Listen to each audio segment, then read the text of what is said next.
Hey there everybody, welcome to the channel. I'm your host Puborama, and in today's video I'll be letting you know everything there is to about the DLC that was just released into Grand Theft Auto Online, Agents of Sabotage. I'll be telling you about the business that was just added, 50 vehicles that got a missile lock-on jammer, new garages, 30 new spaces to store your vehicle, and the new vehicles that were added this DLC. I'll be letting you know everything you're going to need to that was added. So make sure you stay tuned. As always, if you're not subscribed to the channel, over 95% of my audience that watches the channel isn't subscribed. It takes a lot of time and a lot of effort to make these videos as quickly as I do, so please consider smashing that subscribe button. With that being said, let's get straight into it. Starting off with the new property. To purchase it, it is $2.3 million. To purchase it, all you need to do is head over to your phone and go to Maze Bank Foreclosures, and we can see the property right here. There are no upgrades for this property, so it is a flat $2.3 million,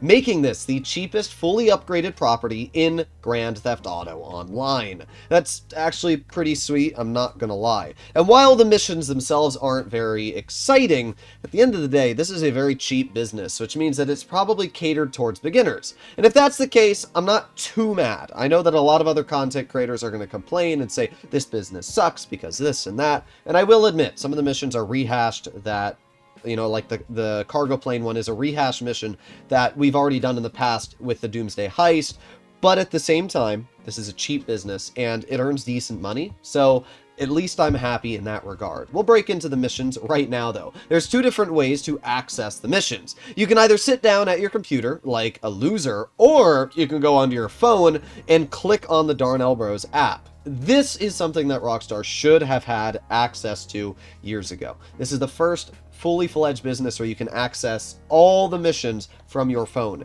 meaning that you do not actually have to physically enter the property to mess with the property, which is really nice. This is actually great. There's a lot of different missions that you can do. You have the priority file, which earns $300,000. However, you can only do it once a week. Yeah, that sucks. Only once a week you can do the priority file. So that's it, 300 grand. I have to wait a week to be able to do it again. And then it's kind of like the bail office where you have 3 of these jobs, which you can do. And then once you complete them, you either have to wait 48 minutes or a day. I'm not exactly sure yet because I have not done all 3. I just finished streaming. I did the black box file and the brute force file. Overall, the missions are not the most exciting, but they're all right, and they do have a decent amount of payout. They're basically like auto shop missions paired with a little bit of just salvage yard, because you have the bonuses at the end. So you can actually make decent money with these. If you get all the elite challenges, you can probably make around $200,000 for each one. That's not bad, actually. These are not bad payout. It's just the missions themselves aren't the most exciting. I was really hoping Rockstar was going to add heists into the game. But as we can see, the payouts are double that of the bail office. So at least in that regard, you're getting decent payout for these properties versus, you know, not. What's great is that this business comes with a weapon workshop automatically. I actually don't have access to Mark II weaponry in any other business I own because I've been saving my money for other things. So being able to upgrade any weapon I want to Mark II is actually really nice because, as I mentioned, it comes included in the business for the $2.3 million price tag. This factory also comes with a 10-car garage, which is located in the basement. We can access that garage through the elevator. I don't exactly know where the elevator is. I'm not fully used to this property yet, but there's an elevator. Here it is. And if we head downstairs, we can see that there's a 10-car garage, which is pretty dang sweet. So a lot of new stuff that is already being added, and a great way to actually start as beginners picking up this property, if I'm going to be completely honest. We can see the 10-car garage down here. It's pretty average, but again, it is extra garage slots. You're getting all of this for $2.3 million. That's actually a pretty good deal. So I know people are going to be disappointed with the DLC, but I'm personally actually quite happy with what is included for such a cheap price tag. This is a great beginner business. If you're a new player, I would highly recommend to consider picking this up right after you maybe get your hands on a Kosatka, because this will be a fun way to get some missions done, to earn some cash. The missions themselves are pretty easy, so I'm actually not too disappointed in that regard. Now, the Terrorbyte is now able to be stored inside of your garment factory, which is pretty sweet. And what we can also see is there are new upgrades. Inside, we have Bureau Tech, which has a collectible scanner, silent running, and a missile lock-on jammer, plus the master control terminal, which obviously is available in the Terrorbyte normally. But yeah, this is all pretty dang sweet. The collectible scanner, the silent running, missile lock-on jammer, all of these upgrades are absolutely fantastic because they give you the ability to basically make your Terrorbyte invisible. The missile lock-on jammer, nobody can fire missiles at you anymore, at least homing missiles. The silent running means that you are off the radar. I'm not sure if this is while you're driving. I would assume while you're sitting still, but still you can go off the radar. And the new scanner allows you to get more detailed stats of players and actually see through walls, which is pretty cool. Although I don't really think that scanner is going to be all too useful because, I mean, who's going to drive around using the scanner on your Terrorbyte? These are obviously very expensive upgrades.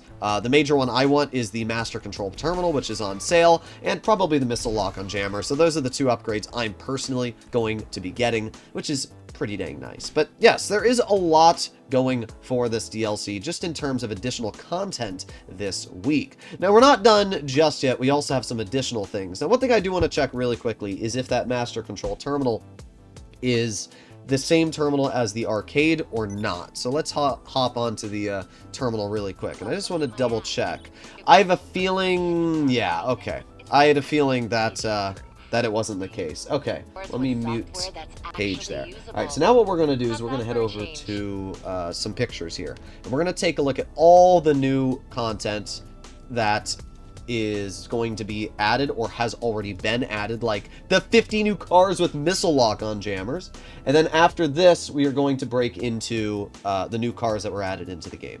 So let's see. We have 50 new cars with missile lock-on. That is insane. So we got the Sterling GT, Fister Comet SR, Grotti Stinger GT. Pretty solid vehicles so far. I actually really like the Comet SR, so I'm glad. Infernus, Cognoscenti 55, 9F Cabrio, and Silvestra. XA21 is a great car. That one I'm really excited for. S80RR, also really nice car, so I'm excited for that one. Z-Type is okay. Cognoscenti Armored. Ooh, we got some new armored vehicles. That's nice. I don't see the Shafter V12 armored, though, which is a little unfortunate. But it is nice that two armored vehicles are also getting a missile lock-on jammer. They're like Diet Amani Tech. We have the Zentorno. That's really nice. Jester RR. And the RE7B. Very nice stuff there.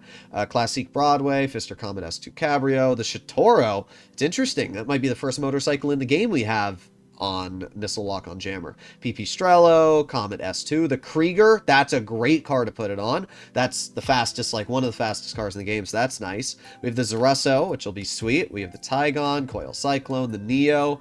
Neo's a great car as well. The Neo was listed. Oh, I see. It's just a little bit cut off on the list. So we have the Locust, BF Weevil Custom. Ooh, the 801RR has a missile lock-on jammer. That's amazing. I can't wait to use that.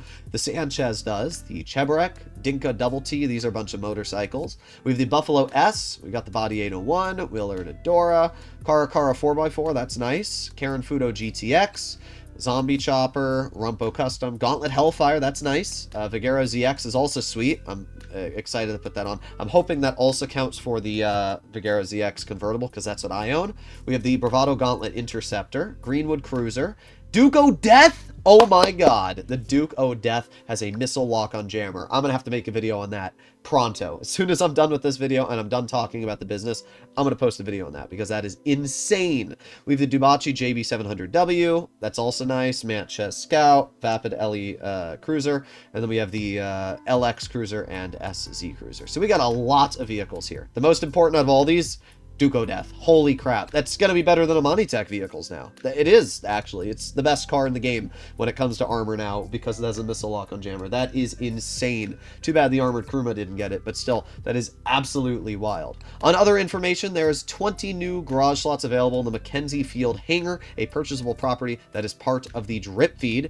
So there are 30 new garage slots in total, 10 for the Darnell Garment Factory, and then 20 for the Mackenzie Field Hangar. We have the Titan 250D, which will be added at some point due to drip feed. This is an absolutely insane AC-130. We've been waiting a while for the new AC-130, and here it is. I'm excited. You can see right on the picture here that there is a gun mounted on the side, and I'm really hoping that that's an insane explosive Gatling gun.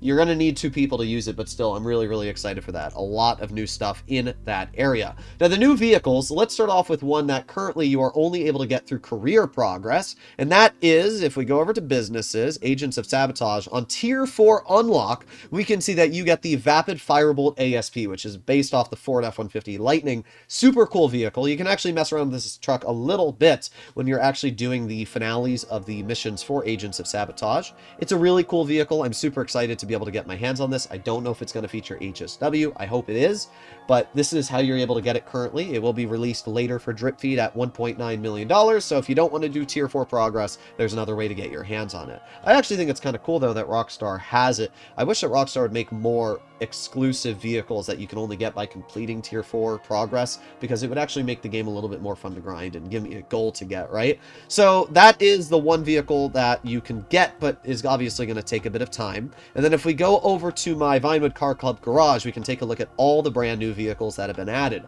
Also, we did complete the special $20 trillion challenge for heists, which means that we are able to get our hands on the new police boat for free. It's normally like a $3.7 million purchase. Not that anybody's going to spend that amount of money on the police boat, but if we go to Warstock Cash and Carry, as we can see, the police boat, $3 million for the police boat. You can grab this for free. I'm not going to mess around and drive it, because there's no point to, but yes, you can bet the police boat now, which is pretty cool. So in terms of new vehicles, what exactly are we working with here? Let me turn up my audio again so we can hear the cars. Well, this is the first new vehicle. It has HSW capabilities if you're playing on next generation console, and if you're not, well, I guess you're gonna have to wait a little bit for the PC players, because HSW will be coming soon. This vehicle looks amazing, though. It's obviously another Viper, and I mean, how can you not like this thing? Look at it. It looks absolutely incredible. I'm a huge fan of this vehicle. It actually has pretty good handling. It sounds amazing, and it is, I bet, one of the fastest HSW vehicles in the game. I mean, you can see its speed and acceleration here. This is no slouch in terms of its capabilities. I am incredibly excited to mess around with this car. Really, really fun. It doesn't have the most customization, and funny enough, I'm actually running the stock spoiler on the vehicle. I don't like the spoilers that comes on this car. I think Rockstar did a really bad job on the spoiler design, which is crazy, because normally I really like the spoilers they put into the game. But yeah, this one I don't like the spoiler design for. It's really, really mediocre. So this is the new Banshee that has been added into the game. Really, really sweet vehicle. Let's head back over to our Vinewood Car Club garage and take a look at the rest. Also, in terms of new content, the Vinewood Car Club garage itself got a huge buff. You are now finally able to do Amani Tech and weaponized upgrades inside of your Vinewood Car Club garage, which means that you don't need to constantly drive to different areas if you have GTA Plus. It's just a nice little benefit that I'm definitely a big fan of, so I'm not going to complain all too much. We have the Jester RR wide body. It's honestly really disappointing. This livery, which is the livery that comes with the car, we can see it on, if we go to Travel and Transport Legendary, you're going to see that you are only able to get the vehicle with this livery on it. You can't change that. You can't take the livery off. That is the only livery that it has. And in terms of customization, there's almost none for it. Now we can see that if you have GTA Plus, you can get the Banshee GTS for free. If you don't have GTA Plus, it's $2 million, and the wide body is $2.3 million. I'm just really disappointed. I mean, it looks cool, don't get me wrong. Like, I think the car looks cool, and I think the paint job I put on it looks really nice, but I'm very disappointed that you are only able to get this vehicle in one livery style. Really disappointing from Rockstar there. That's a huge disappointment. Making our way over to Basement Level 2, we can take a look at the final vehicles that have been added into the game, and I actually am a big fan of some of them here. So if we make our way all the way over to the back of my garage, we have 3 vehicles, all of which have missile lock on jammers. We have the Dinka Chavos V6. It's an all-right vehicle. It's, I don't even know, is it a sports car? I don't think it's a sports car. It's probably a sedan, yeah. So it's an all-right sedan. If you like the vehicle, you like it. I bought it because, I mean, I don't know. I bought it because it was new. I had $25 million when the DLC was released, and now I have like $1 million. So my prediction on about 30 million needed for the DLC was pretty spot on, if you ask me. Vehicle looks all right, though. I mean, you can let me know what you think about it in the comments, but it's an okay vehicle. I'm not going to say anything too crazy about it. However, the new police cars are where I think it's personally at. We have the Canis Terminus cruiser, and we also have the, I don't know what the name of it in GT. I think it's the Cara cruiser, if I'm not mistaken. Yes, the Cara Pursuit. And, well, I was actually expecting that this was going to be my favorite cruiser, but I'm a little let down. See the sides here? See how that looks like a Monitech armor? It clearly looks like it has a Monitech armor on it, especially because the base variant of this vehicle does have a Monitech capabilities. Well, guess what? It does not come with a Monitech armor. It does have a missile lock on jammer, but no Monitech armor, meaning that if you get hit by any missiles in this, you instantly get blown up, which is really disappointing. So because of that, my focus shifted more towards this beast, the Cara. I'm gonna be honest, I think this is the best looking police car that Rockstar has added yet. Look at it. It looks freaking epic, bruh. I think this is such a nice looking vehicle. Now, these are not cheap purchases. They are available on more stock cash and carry, but the price tag of 5.35 and 5.1, even if you get the trade price, you're still going to be spending over $4 million. To get the trade price, you need to complete obstruction of justice as part of dispatch work. So yeah, quite the expensive purchase, but if you're going to do dispatch work, I would highly recommend to do it because you're going to save quite a bit of money. But man, I think that this is my favorite looking police car, even though I spent a ridiculous amount of money because I didn't have the trade price unlocked. This vehicle looks amazing. I mean, look at it. This thing looks like a freaking beast. I think it's amazing. You guys can let me know in the comments what you guys think about this police car, but it's sick. I think this is my favorite police vehicle that Rockstar has added yet. Also, they've added a new feature to the police sirens. You can now have police sirens that are constantly on, and you can also silence them, which is really nice. I'm actually super happy Rockstar added this feature because sometimes police sirens are really annoying and you don't want to deal with it while you're driving. Now you can do that, and then you can also have them on the off feature, which is pretty dang sweet. I'm actually really happy with the new vehicles they've added. I'm super excited to try out the Corvette police car. That one is definitely a purchase I'm going to be saving up for. So yeah, there you have it, ladies and gentlemen. This is everything that has been added in the newest DLC for Grand Theft Auto Online. As always, if you'd like to see more content like this, please consider smashing that subscribe button down below. And yeah, I'll see you all in the next one. Let me know what you guys think about the DLC. Bye-bye!